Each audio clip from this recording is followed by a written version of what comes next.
Makanya kenapa latihan beban adalah salah satu aktivitas yang underapresiasi. Tapi sebenarnya itu salah satu yang harus diprioritaskan. Apalagi semakin tua, otot kita semakin hilang, tulang kita semakin lemah. Nah jadi otot dikencangkan yang terangsang ke ototnya tulang. Nah makanya kenapa ketika tulang lemah makanya orang suka tanya, lemah tulang itu kalau makin tua karena apa? Karena tua iya.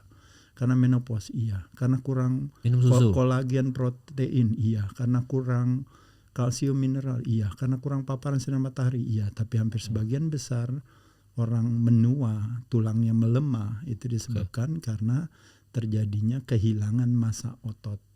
Jadi ototnya berkurang, makanya terjadi tulangnya bermasalah. Makanya kenapa penurunan massa otot itu yang kalau sedentary life gitu ya, artinya dia jarang latihan, jarang olahraga, itu sejak umur 40 tahun itu setiap tahunnya itu terjadi penurunan 1% itu kurang lebih 1 dekade kan berarti 10%.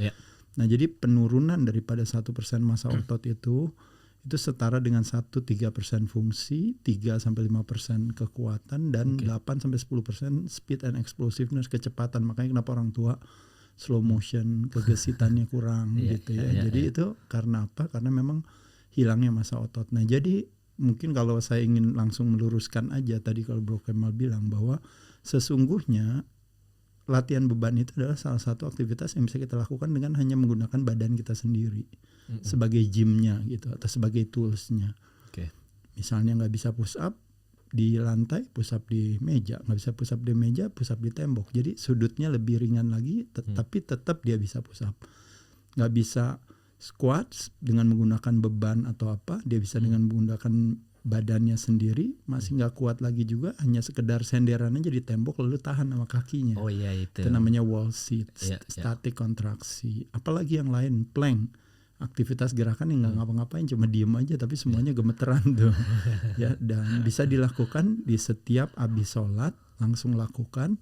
Hanya butuh waktu dalam melakukan gerakan itu kurang dari 1 menit. Kalau kita istirahat di antaranya 1,5 menit, kita lakukan 2 set saja. Itu berarti kebutuhan kita atau 3 set saja hanya kurang dari 5 menit kita minta. Nah jadi makanya kenapa kalau ada orang bilang saya nggak ada waktu buat olahraga, itu hanya lebih kepada alasan cerdas yang dia lakukan. Pada dasarnya sebenarnya kita punya waktu 5 menit setelah sholat kita mau melakukan olahraga. Kalau sholatnya 5 kali berarti kita bisa lakukan 5 kali juga olahraganya. Itu satu investasi yang kecil tapi berimpact kepada sesuatu yang besar.